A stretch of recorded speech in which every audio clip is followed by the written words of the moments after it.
Alright, what's happening, y'all? So now we got a 2002 Lincoln Navigator. Okay, this is the 5.4 liter 32 valve V8 engine. 5.4. Customer needed a starter replacement. I already got the starter out. I got the new one in. But this is what it looks like, so you can check it when you buy it if you haven't taken it off yet. Okay, it's just got 3 bolts right here in the housing. That's a small 10 millimeter right here, and this is a 13 millimeter right here. It's very positive. This is, I'm assuming it's for the ground. But yeah, and then you got the 3 bolts on the housing. They're all 13 millimeters. Just so y'all know, this is the bottom one. It's the only one that has it's like it has the bolt, and it has the head of the bolt, the head, right after you tighten it, and then it has some more tread coming outward. So like you would need a 13 millimeter deep socket to get this one out. But these right here, man, they're just regular 13 millimeter bolts. Too easy. Alright, so what you're gonna want to do first, disconnect your battery. They said you disconnect the positive, but I disconnect them both. I don't want no power anywhere. Jack the car up. Better be safe than sorry, so I jacked it up using that jack. I mean, I got my floor jack over there, but it only goes up so much with these taller cars. So I got this, jacked it up, have it on a jack stand. So that's a done deal. Now, as far as disassembling, before you go in underneath the vehicle, you can actually take off the top bolt from right here. Okay, this is your strut, right? So there's a little window right here, I guess, right? And if you look,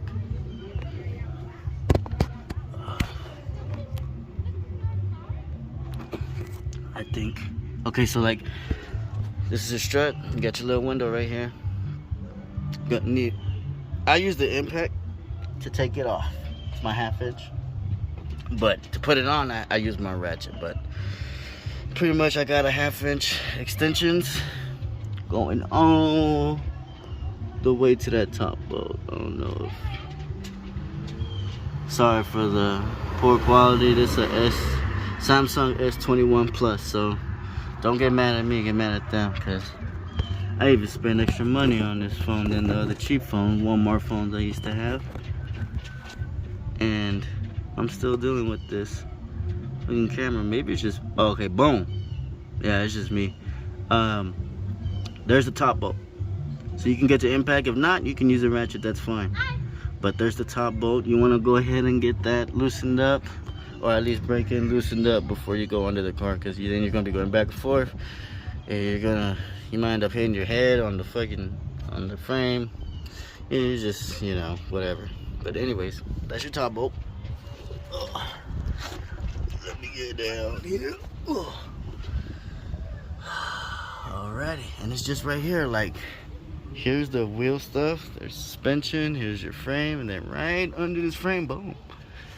It's open. It's all open. So how this goes? Oh, before you get to these, right? Before you get to those, go ahead and go on the opposite side. Behind the starter. You can see that. So, like I said when I showed y'all the old one. Okay.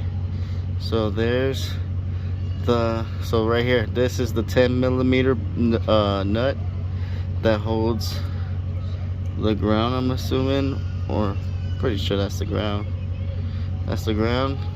And then you got your 13 millimeter right there. That's where your battery cable goes to. Boom. So take these 2 off. That's a 13 millimeter. That's a 10 millimeter. I used I used my 3/8 impact. I got a 3/8 inch here, as you can see, so you don't think I'm lying.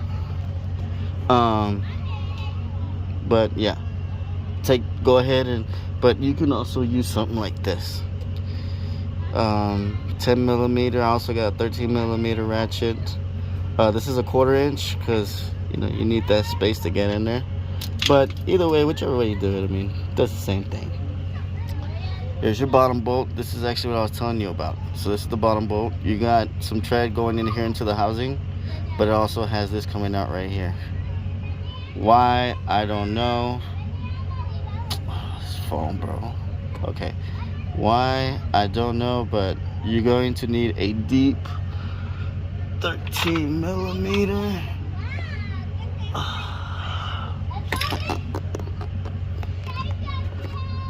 Let's see where you are. Okay, my 13mm, 13mm somewhere around here. But anyways, so that's how you would get rid of that. Pop that off, and then you can just get you can get you a wrench and pump it. I used a 1/4 inch 13mm socket with a 1/4 inch ratchet. Pop that off, and what you're gonna end up doing once you take all of them off and you got these cables disconnected, you can actually push this out. Okay, now pay attention, because I don't understand why people look at this so difficult. When this goes out, you're gonna push it back. Pick the back. Can you see my hand? Yeah. This is the back end, right? Where those cables were at. Push that up, and the whole thing's gonna push back. Then you're gonna grab the front and fish it out. You're able to fish it out right here. There's enough clearance right here in this big hole, like my whole hand can pretty much fit right here. You know what I mean? That's more than enough space to kind of wiggle it. You'll figure it out once you're doing it, but go ahead and then you just slide it on right here. Go ahead, slide the new one in the same way, and then yeah. So what you're gonna want to do is when you slide it in, you're gonna have to hold it on one hand and then tread with your hand on another.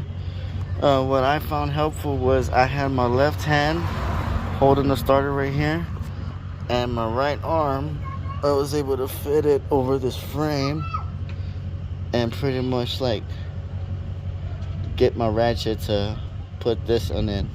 So these two are pretty much not that difficult. You may even be able to just go underneath and take care of that one, but that's what I did, right? Your choice. Then so while you have access to with your right arm to go up, you can actually touch the top.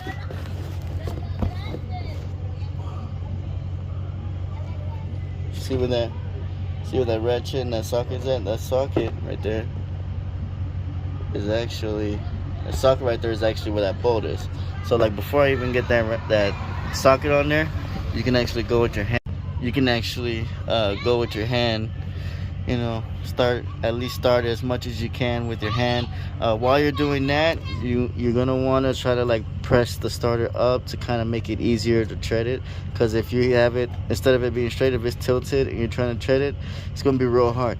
And if you just leave it like that and then use the ratchet or worst thing, impact to tighten it, you can possibly cross thread, and that's what you don't want, because that's the housing for the transmission. You do that, I mean, good luck trying to repair it, because I know some guys that would just say it's not even worth repairing. You could just replace it. You're gonna have to replace the whole transmission.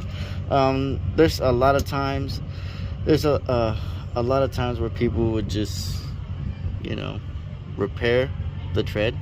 I know I might have a lot of dudes like, oh, I don't know anybody that did that. Well, I know some people that have, and shit, man, I don't blame them. They're like pretty much gonna have to either charge a lot to fix that tread because of ignorance. Well, not really ignorance, because, well, yeah, because you don't know, right? But if they're gonna go in there, I mean, I don't know. Some guys operate their work different. But anyways, goddamn, I'm only 27, but I'm getting too old for this. So once you got a hand tread on the top bolt,